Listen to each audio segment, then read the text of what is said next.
ओ चला आधी माझी माफी मागा. का आता काय झालं? आधी माफी मागा, नाहीतर माझं डोकं सटकलं का नाही मग तुमचं काय खरं नाही. अगं पण काय झालं ते सांग की. काल रात्री मला एक स्वप्न पडलं होतं. स्वप्नात तुम्ही एका पोरीचा हात धरून फिरत होता. आधी स्वप्न होतं ते.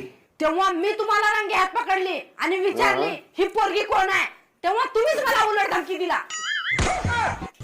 मग मग काय मग चूक करताय ते करताय आणि मला धमकी देत आहे. मागा माफी. का जीवाला ताप आहे रे बाबा, वैताग आला हे.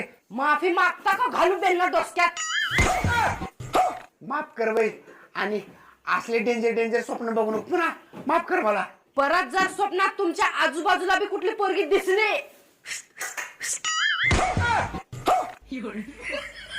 काय स्वप्न बघत नको स्वप्नात जाऊ रे येणाऱ्या बाबा. बायांनो, स्वप्नात नवा स्वप्नात नका येत जाऊ. माझ्या आजूबाजूला